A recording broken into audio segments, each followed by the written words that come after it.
Welcome back to the Golden State with Mates post-game live after the Warriors get a 103-89 victory over the Houston Rockets at Toyota in Game 7 to advance to the Western Conference semi-finals. Oh, this is why I love sport. This is honestly why I love sport, because you have a whole series, right? You have 6 games of data in which to work through to try and predict what's going to happen in game 7, and you try and work out why the Warriors can win and why the Rockets can win and all these different things. And yet no one that analyzes the game, no one that watches these games, anyone that follows basketball in any sense of the word would have predicted that Buddy Hield would come out and have 33 points in a game 7.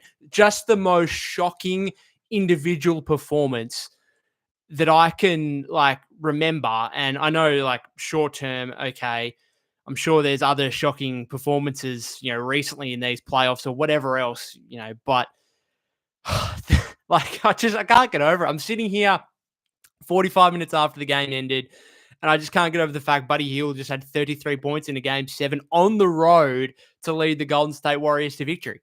It is just one of the most stunning things that I have seen. Now, fair credit to the Warriors, who's, I think, as good as Buddy was, the defense in this game was just super suffocating to keep the Rockets.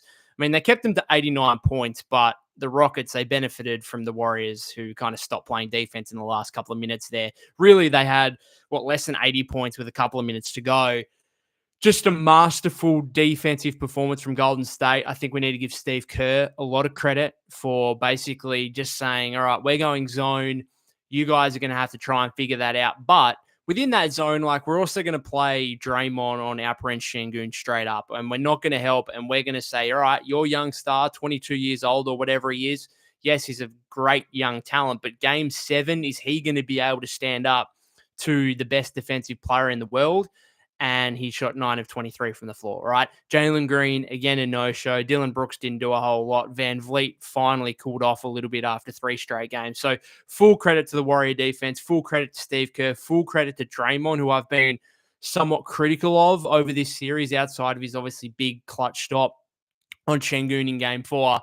He really set the tone, as Steve said after the game. So massive, massive performance from the Warriors defensively, even getting on the glass, limiting Houston's size and an impact on the interior. Like the fact that Steph, he obviously made a real emphasis of going back and getting defensive boards. There's times where there's 2-3 guys going up against Steven Adams just to be able to collect the board. So defensively, a huge performance from the Warriors. But again, no one could have possibly predicted that Buddy Hield would come out and have 33 points in this game. 22 in the first half. He had nine made threes from 11 attempts, which is just it's just mind-boggling stuff. So it matches former Warrior Dante DiVincenzo for most made threes in a game 7. Just to put this into some context, so this is clearly Buddy's playoff career high. It's also his season high quite comfortably. And it's the first time since December 8, which ironically came against the Minnesota Timberwolves, who the Warriors now come up against. It's the first time since December 8 that Buddy Hield has scored more than 22 points in a game. And he goes for 33 in a game 7. He went into this game averaging 7.2 points in the series. He had 43 total points through the first 6 games, and then just goes for 33 in a game 7. This is the stuff this is why I love sport, because you just get these absolute random performances that you couldn't possibly predict. It's the best reality TV on earth. It really is. And just credit to Buddy. I mean, how much time does he buy himself here? He's almost going into Warrior folklore now. It has been such an up and down, frustrating season for Buddy Hield, where I think all of us, well, not all of us, but most of us probably saw his name in the starting lineup for this game and thought, here we go again. No way he's going to Buddy Hield in the starting lineup for a game 7 do or die on the road. Surely, we're past this.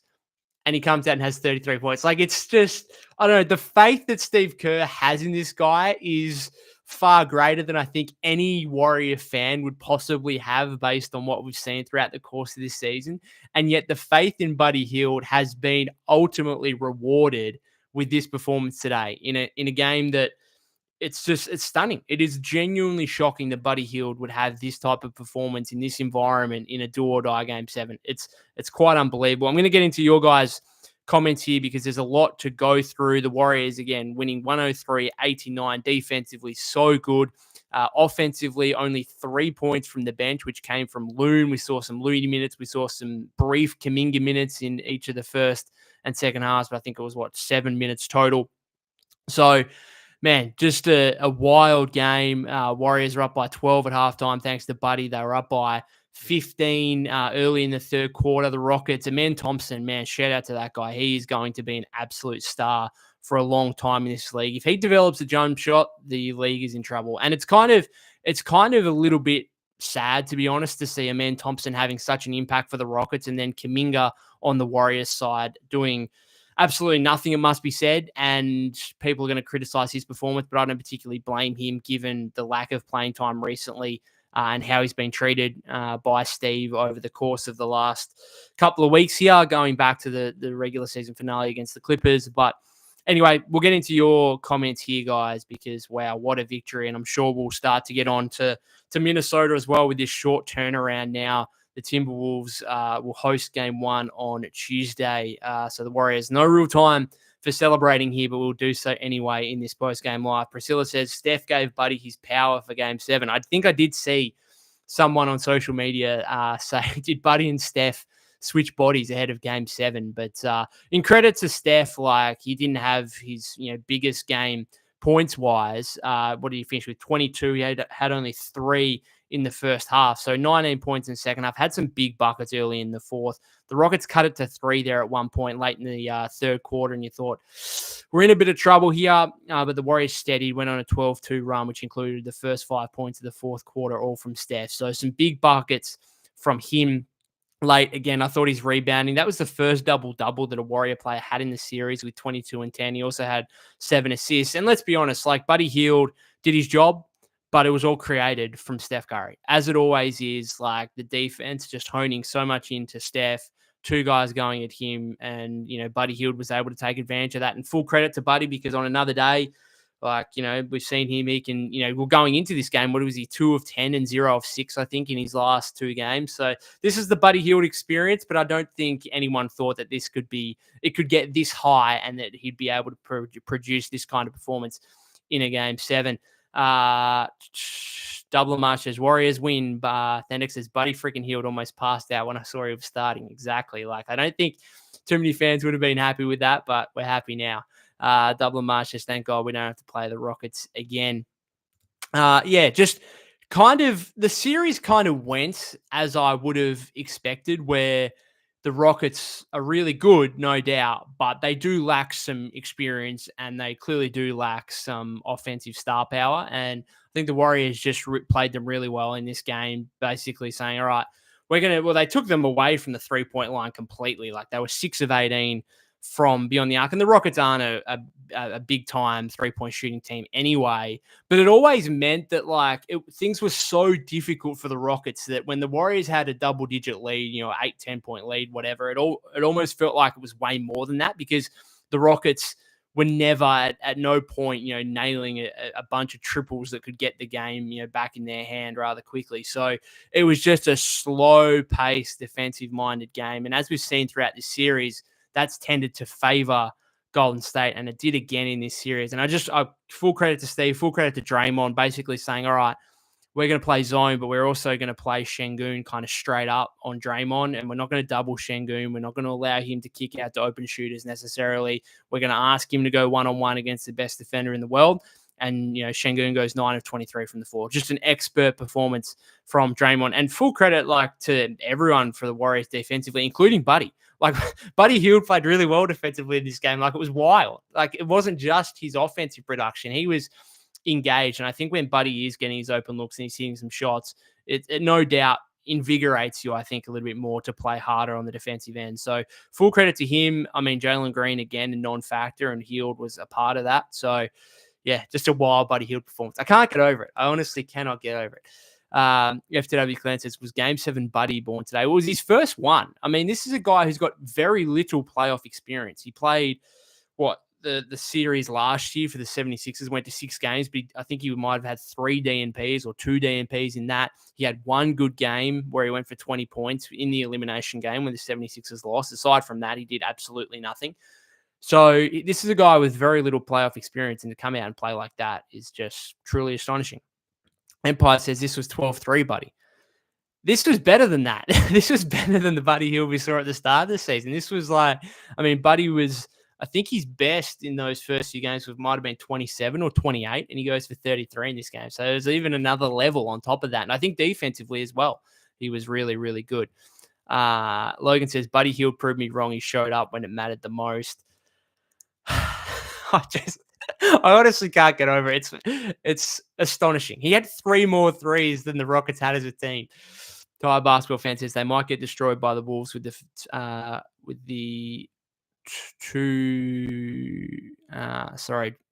just trying to make sense with the 5 games having so little rest, but at least we got this one. Anyway, I agree with you. I think game 1 on Tuesday is going to be really difficult for the Warriors to get.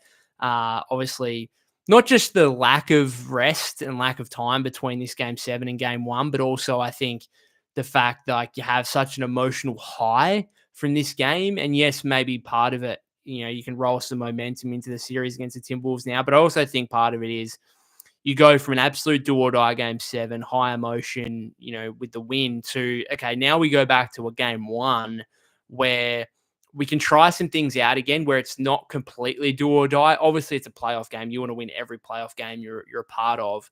But I'm going to be interested to see how Steve manages the minutes, because we saw obviously the starters play big minutes today. Jimmy played nearly 45. Draymond played 40. Pods played 40. Steph played 45 and a half. I wouldn't be surprised if those guys get a little bit of rest in game 1. And the Warriors, clearly they're going to try and win game 1. There's no doubt about that. But they're not going to be going absolutely all out for it as if it was an elimination game like we saw today. So it's going to be interesting to see. Mr. MRA Space says Kuminga got his feet wet with 7 minutes after 6 straight DNP. Steve Kerr has a heart. First guy off the bench. Just part and parcel of Jonathan Kuminga's career to be out of the rotation for essentially 4 of the first 6 games. Like, I know he missed game 5 with the migraine issue, but let's be honest, he would have been out of the rotation anyway. So for him to then become the first guy off the bench for Steve in a game 7 on the road is just unbelievable. But it kind of just is part and parcel of Jonathan Kuminga's career to this point through nearly 4 years now. And he wasn't good. He was, in fact, his minutes were terrible. He didn't do anything positively, I didn't think.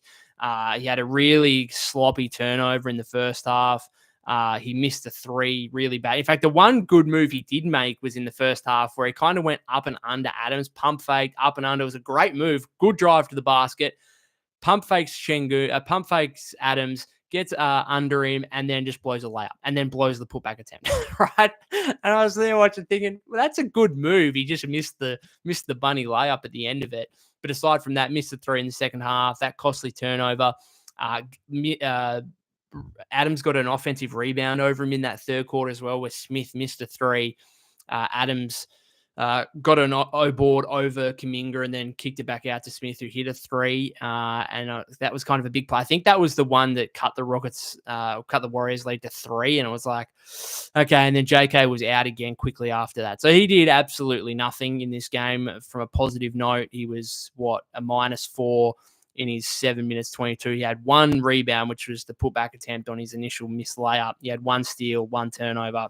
0 of 4, 0 of 1. Not a great Jonathan Kuminga game whatsoever. He got blocked by Eason on that kind of turnaround jumper at the end of the shot clock. So I don't know. I'd probably stick with him in game 1. I know this will sound weird, but I wouldn't be surprised if he gets some game 1 minutes. Just again, because I don't think you want to be playing Jimmy 45 minutes. You don't want to be playing Steph 45 and a half minutes. I don't know, is the Timberwolves matchup kind of similar to the Rockets in terms of they've got size and they've got athleticism? Do we see some Jonathan Kuminga in game 1? I don't know. We'll wait and see. But I wouldn't be surprised. But again, you're not doing it based necessarily on this game because he didn't do anything. But again, I'm not surprised. Like, asking him to come out in a game 7 and perform after his lack of playing time recently, it's hard. It's really difficult. And I honestly, I don't blame him whatsoever. to our basketball fans, as I did not see the early JK minutes coming. Knew some adjustments were probably on the way, but didn't expect this one. Well, GP2, of course, was out with the illness. Hopefully he's good to go on Tuesday against the Timberwolves in game one. But obviously, GP2 was obviously the worst player from a plus-minus perspective in the entire series. So I'm not sure that necessarily hurt the Warriors too much. And that's going to be the thing, I suppose, if GP2 is back for Tuesday's game one, does he just take the Kuminga minutes? Possibly. We'll wait and see. But again, I wouldn't be surprised if, Steve goes to Kuminga again. I wouldn't be surprised if he goes back to Guy Santos and says, all right, Guy, just give us some hustle. Like, we're going to be lacking energy in this game. You're kind of the high energy, high motor guy that can go out there, scrap for some loose balls, get some rebounds. I thought early in the game, the Warriors missed a few loose ball opportunities on defensive rebounds. I thought Jimmy had a weird game where you look at his final stat line, 20 points, 8 rebounds, 7 assists, and he was 7 of 13. He hit 2 big threes, which were like bailouts. And that was the kind of game for Jimmy. It wasn't necessarily his game. He wasn't overly dominant offensively, but man, did he bail the Warriors out of some possessions where they had absolutely nothing going. He just chucks up. He had basically 2 corner threes where it's like end of the shot clock almost, just chucks them up and they go in. A couple other mid-range jumpers where, again, end of the shot clock goes in. So just some really important isolation possessions and just shot making from Jimmy Butler. But aside from that, there's a couple there with Van Vliet where I was like, man, what are you doing? Not only not getting to the rim against him, but also just careless with the basketball, turned it over one time, and then the next possession, the Rockets lost their challenge because they challenged the out of bounds after Van Vliet tried to strip it from him. So not a dominant Jimmy Butler game, and again, not a dominant Steph game necessarily, but those guys still created plenty for the Warriors offensively and were still much better than Jalen Green was, or even Şengün was for the Rockets, who just basically had nothing aside from Amen Thompson in that third quarter. Again, credit to him. He's going to be a star player in this league for a long time.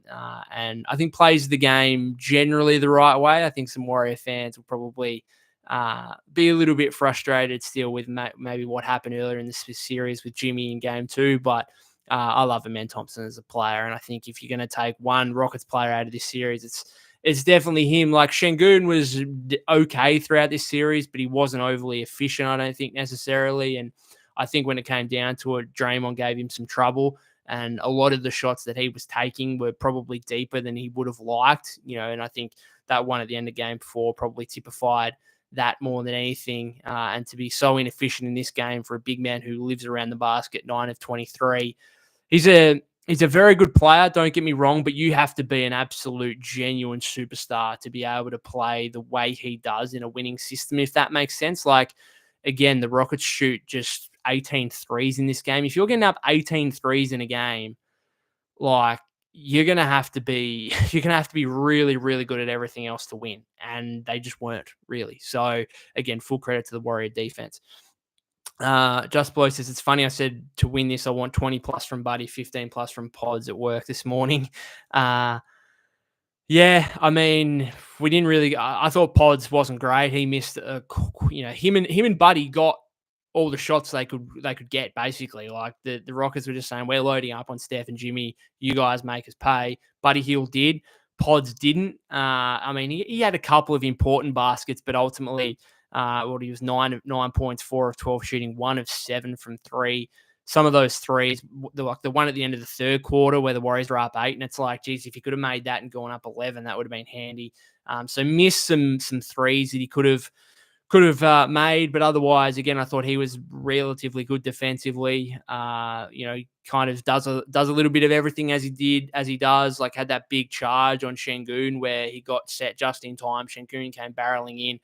Would have otherwise been an and one, but Pods got there in time and drew the charge. So, no doubt they're going to continue to trust in him moving forward. The issue for me, I guess, from this game, and this is always going to be the case in Game 7 when it comes to the bench, but how many guys do the Warriors trust in? I thought Kuminga again wasn't great. Moody, I thought was awful. Moses just did not do anything really. I know he was a +6 in the game, but he was 0 of 5, 0 of 3. Did have 3 rebounds, but man, him and Pods, I think they passed up some threes that they could have otherwise taken. And I think going into this game, if you said Moses and Pods were combined 1 of 10 from distance and 4 of 17 from the floor, you would have said we're in some trouble. But fortunately, Buddy Hield just came alive at the right moment. Just Blow says, crazy how in the end we wanted the double bigs on the floor.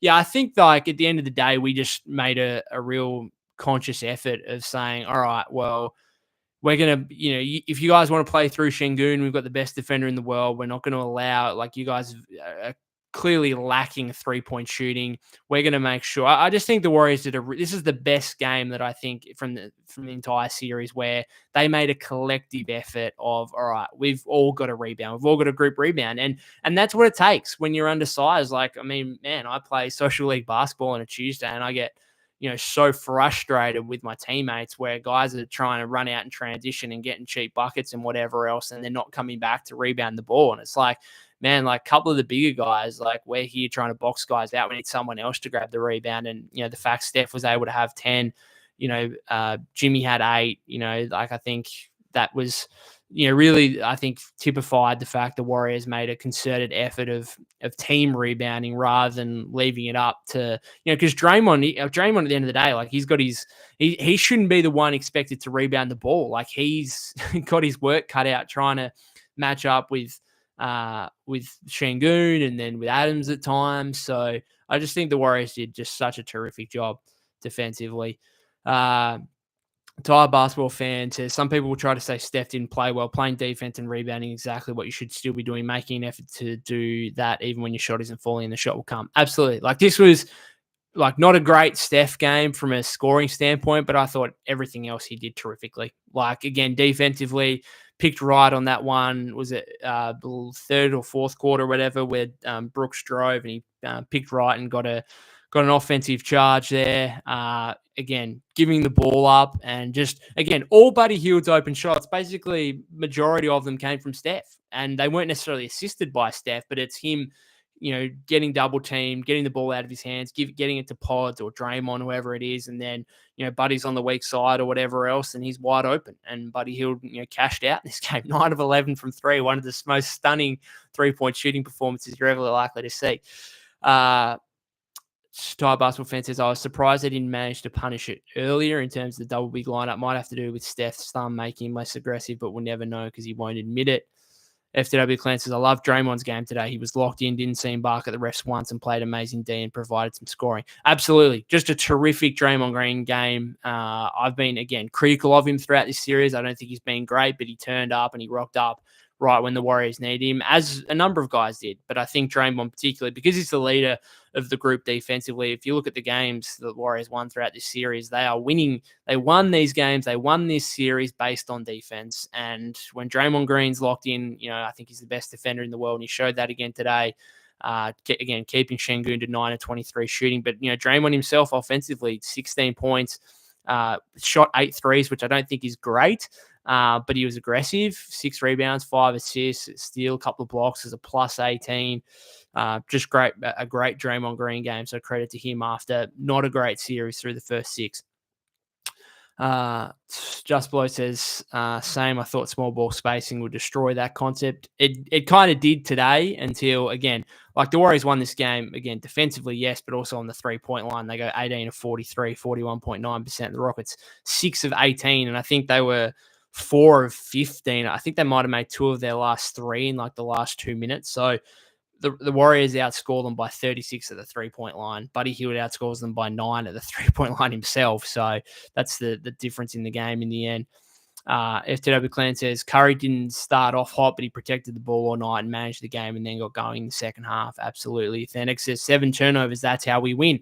For sure. Like, I just think this was a really controlled game. I think the game just slowed to an absolute halt. Like, if you go back and look at it, I just made a mental note of it as I was watching the game. I was like, man, how many times are these, like, are both teams, like, taking shots at the end of the shot clock? Like, and it was actually a good thing. I felt the game went perhaps quicker than what a normal game would, because it just felt to me as it, and what I mean by that is, like, the actual duration of the entire game kind of went quicker because there was less possessions and therefore like less foul calls and stuff like that. It was more so just like half-court offenses, slowly bringing the ball up. We're not going to try, like, how many times did you see the Warriors try to throw it, or either team really try to throw a head pass to a guy trying to leak out in transition? I don't recall one. Like, I don't recall one. I think the Warriors just said, you know what? Even if there's like a 60-40 play where you can outlet the ball and get 2 points, and there's a 60% chance of that happening, but it's also got some risk about it, and you might turn the ball over. Like, I think they just said, we're just not doing that at all. We are bringing the ball up slowly. We are making this a half-court game. We know that we have the best two most talented and best shot makers in the game. We also have the one guy who the defenses are just going to absolutely sell out to, which means we're going to be able to generate much easier shots than what the Rockets are going to be. And that to me is the difference. The Warriors had Steph Curry, which even in a half-court offense, that means you should be able to get a decent look, a reasonable amount of possessions, right? Like, you should be able to get decent looks. And even when, like, okay, they're not doubling off Steph, even when Steph's taken some of these shots, like any shot is good for Steph. And as opposed to the Rockets side, where it's like, how many good looks did they get? Like, they just didn't. They just did not get good looks. And that's because they don't have the spacing out there when they've got the double bigs. That's because they've got Şengün, but he's being guarded by the best defensive player in the world. So to me, it's like, Warriors, slow this down. We're going to have no turnovers whatsoever. And we're just going to make this a half-court game. We're going to have so many possessions. Again, a mental note, like, so many possessions where it's like the end of the shot clock, right? And at the end of the day, Warriors have tougher shot makers, and they also and better shot makers, and they also just have Steph Curry, who's going to generate that much, who's going to bend the defense that much that he's going to generate a heap of good looks for guys like Buddy Hield, who ends up going 9 of 11 from 3. All right, sorry, back to your comments. To our basketball fans, says, I was so scared the Fred VanVleet magnet ball will last one more game. Thankfully, it was time to come back to reality. What did he finish up with? He made a couple late again. He was 6 of 13, 3 of 6, 17 points. I don't think it was a terrible game from VanVleet necessarily, but it also wasn't the electric performances that he'd done with 25, 26, and 27 point games or whatever in the last 3. So, I mean, the Rockets they had no answer. Amen Thompson was really their only answer. And even then, it's like he's doing all his work on the interior. He's having to, like, jump up and show his athleticism and go through 2 or 3 guys just to make a layup. It's not like Buddy Hield, who's out there just scorching hot from 3. Like, the Rockets had none of that, right? None. Like, Dylan Brooks, 3 of 9. Again, Şengün, 9 of 23. Jalen Green, just, man, and not. I don't know what you got to do with Jalen Green, but is he going to step up? I know he's young. You probably want to give him time, but this is a Rockets team who probably should be, like, ready to go as of next season. Like, they should be ready to go, looking to try and win a championship. I think from next year, I think Amen Thompson's that good. I think Şengün's that good. I think they probably need to go and make a trade. I suppose the balance for them is, okay, do we go out and make that trade for a veteran star like a Kevin Durant and try and prop up our offense with an absolute go-to shot creator? Or do we just back in our group of young, talented players and the future assets we have? That's the balancing game that they're going to have to play over the offseason. But the Jalen Green stuff, ugly. Like, what did I say after game 2? We had 38 points or whatever in game 2. I was like, cool, great. He had his one good game in a game the Warriors probably going to lose anyway. Fantastic. He's probably not going to do that again. And guess what? He didn't. It was shocking. Absolutely deplorable, Jalen Green. But am I surprised? No, I'm not. Mr. MRA Space says, Jimmy trade +1, Luka Doncic trade -1. Crazy how the Warriors are through the second round of the playoffs and the Lakers aren't. Ty Basketball Fan says, the problem with this team is they're small but can't really shoot, unlike previous small ball Warriors. Still, they could have done much better. Then next says, JK has to go. We got another series at least before we truly get into those conversations, but I think I tend to agree. Then next says, I think against the Wolves, post will be a factor. Hopefully. I mean, what he started the second quarter, didn't he? And he played like 2 minutes and that was it. What did he play? Quitting post 3 minutes and 29. It's actually 90 seconds more than I think he did. I want to give credit. Can I give credit? Now, the box score doesn't do him any favors. He had 3 points and 4 rebounds and a block, right? Man, I thought Loon was good in his 11 minutes. I thought he was really good. He just negated Şengün and Adams enough in his minutes. And man, that guy, like, I don't know. You keep thinking, I think a lot of us, go through times where we think he's washed and we think he's no good. But you just knew Steve was going to go to him. You just knew that Steve was going to go to him for 10 to 12 minutes and say, I trust this guy. Game 7, he's done it before. I trust him. And again, 3 points, 4 rebounds, nothing spectacular.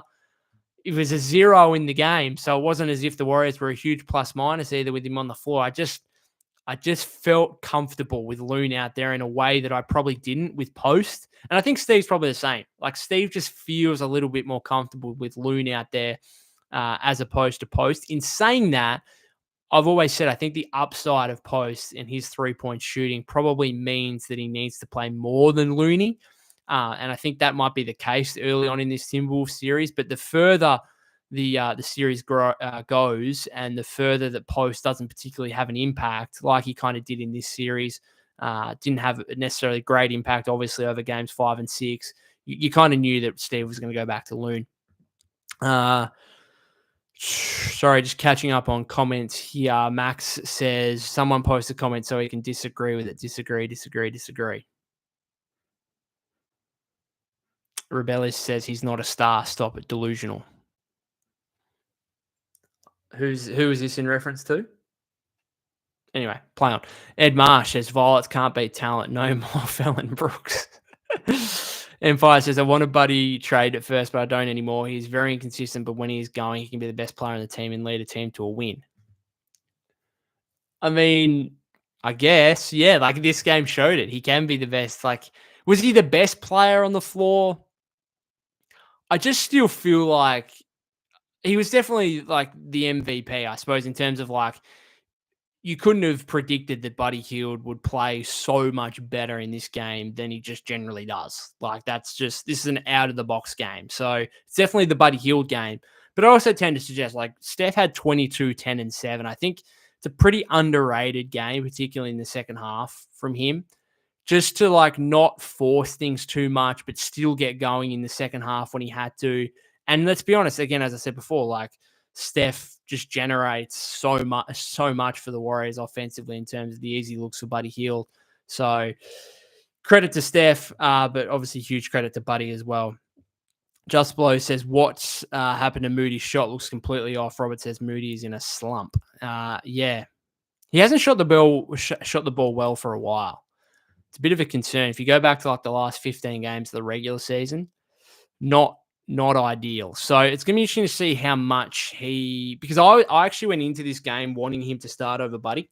I really did. I just thought, okay, you got to this position with a starting lineup of Steph, Pods, Jimmy, Moody, Draymond. They were so good throughout the regular season after the Butler trade. They were the best defense in the league throughout the last period of the season from February 7 onwards. So I just thought, like, go back to what worked for you.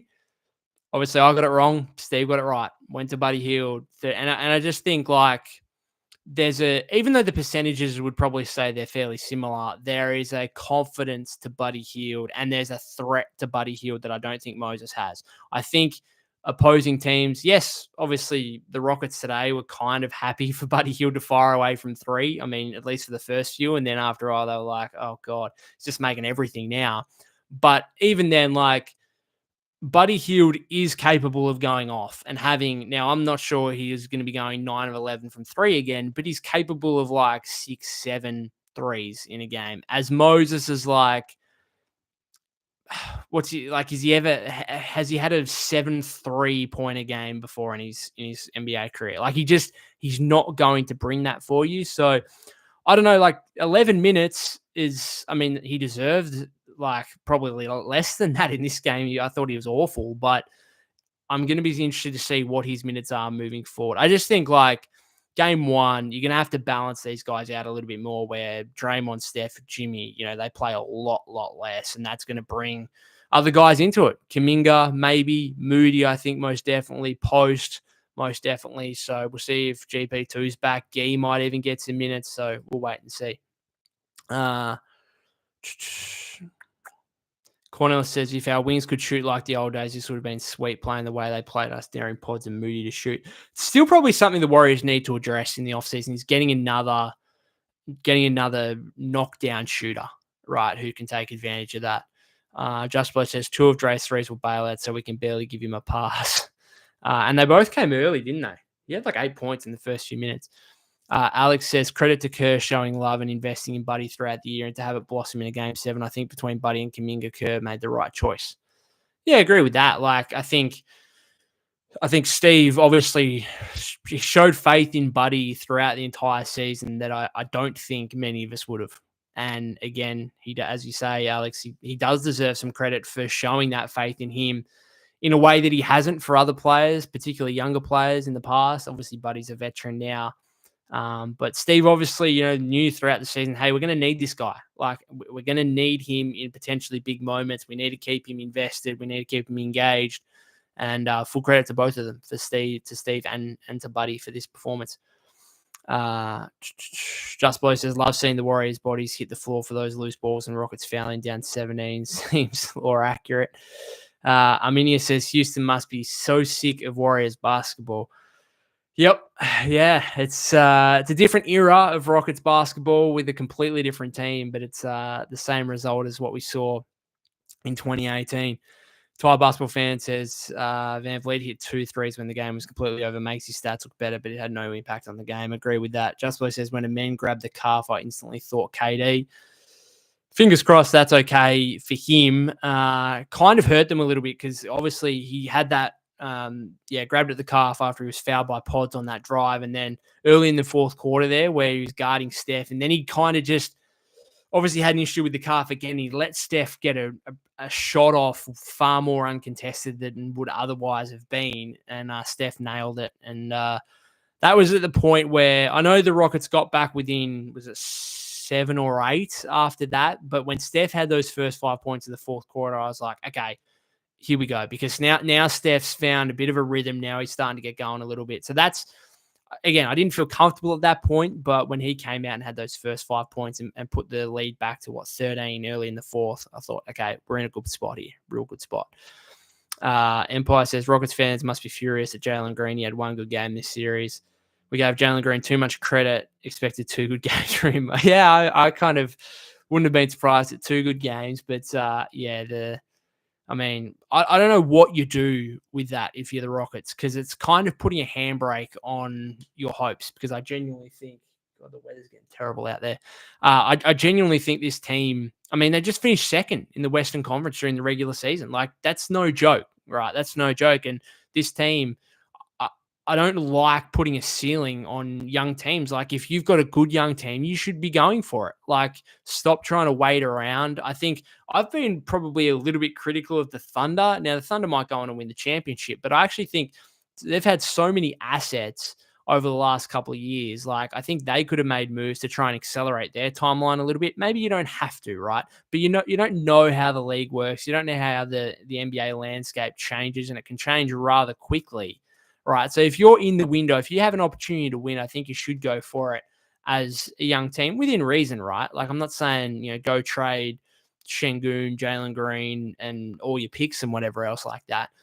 But I do think that Jalen Green's putting a bit of a handbrake on what this team, can be and what they can do. You flick that out to a consistent, doesn't even have to be a great player, but a guy who, can consistently get you 20 points. The Rockets probably win that series. Like, he was just such a non-factor in the end. Empire says, I was nervous in the first quarter. I thought Dre was going to get ejected. He was good. Again, as someone said before, like, he played under control. He had that one moment in the second quarter where he got fouled by Van Vliet and then like put his hand out or whatever he did and got a technical. But anyway, play on. Steve says, how can we expect Kuminga to be in rhythm when Kerr does not give him enough run? Minnesota does not have an offensive problem like Houston does. Agree with that. I don't blame JK at all. In terms of the Timberwolves, I actually think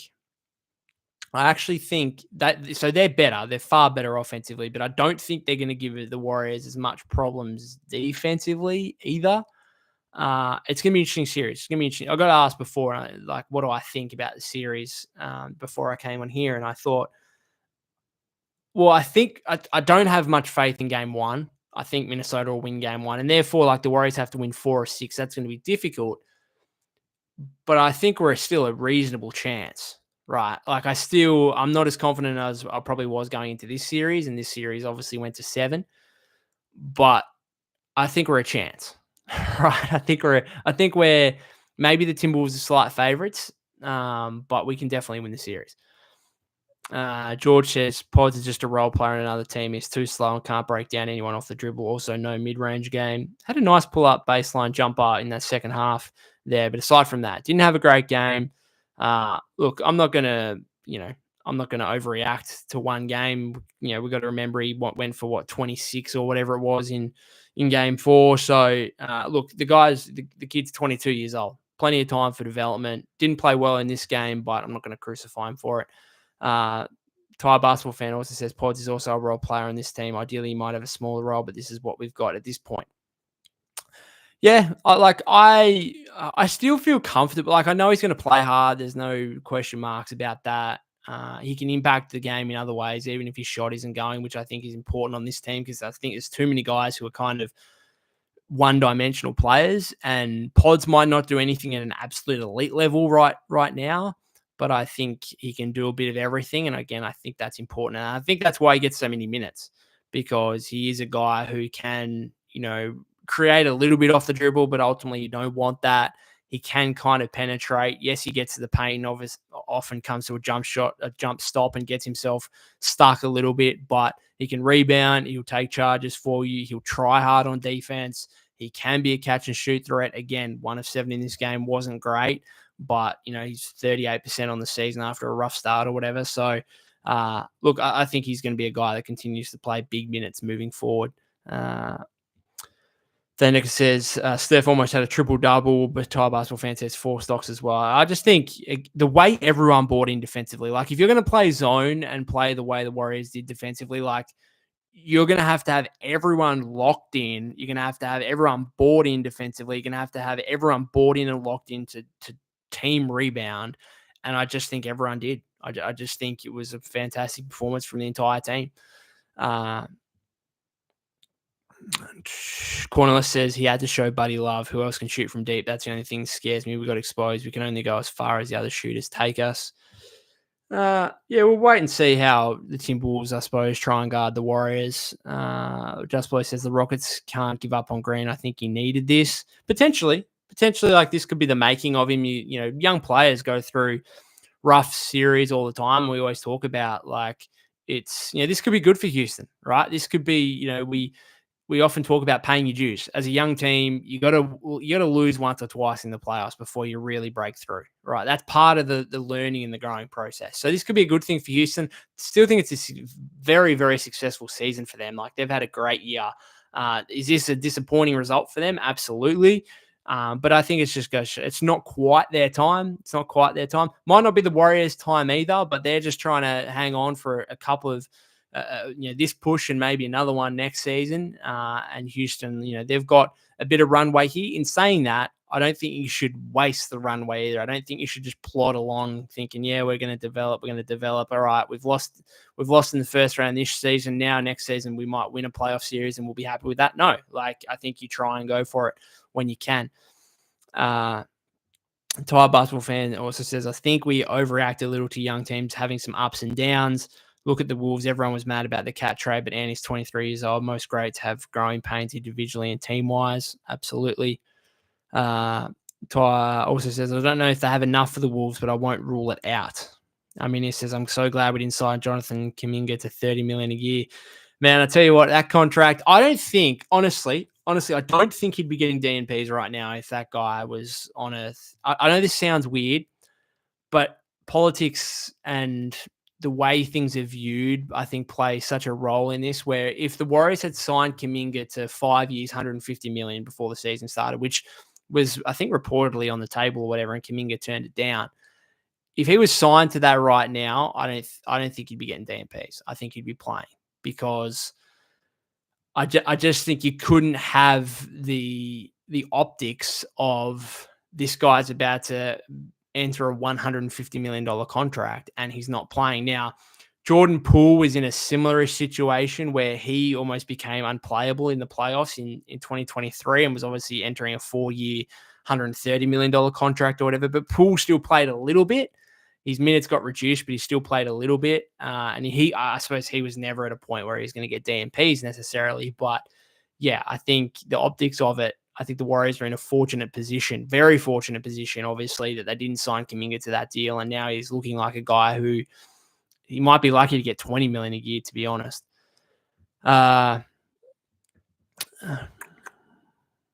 Cornelius says, Ant, different man. He got that factory. I don't know what you're saying there, but we should have drafted him 23. And I know what you're meaning there. Yeah, I mean, Ant's amazing. He's going to be a far better player than the Warriors facing this series against the Rockets. In saying that, like, I still think, the Timberwolves have got some really good players. Are they guys that I particularly like? Could Randall come out and have an absolute stinker of a series? Like, he just had a really good series, I think, against the Lakers, but could he come out and have a stinker of a series? Maybe. Like, Gobert had a huge game 5 against the Lakers, 27 and 24, but could Draymond try and get the best of him? Yeah, possibly. Like, McDaniels will probably have a game or two where he shoots really well from 3, but is he going to be a consistent force offensively? Like, these are and the Warriors have the same questions, right? Beyond Steph and Jimmy's, like, Pods and Buddy Hield, they're probably going to have 1 or 2 games. Moody might have a game where he shoots really well from 3, but are they going to be able to do it across the course of the series? These are the questions, right? These are the questions that face both teams. Thai basketball fans says Steph and Ant backcourt would have been crazy, man. Oh, the Wiseman pick. Imagine that. Imagine pick 1 getting Ant and having a Steph Ant backcourt. Oh, God.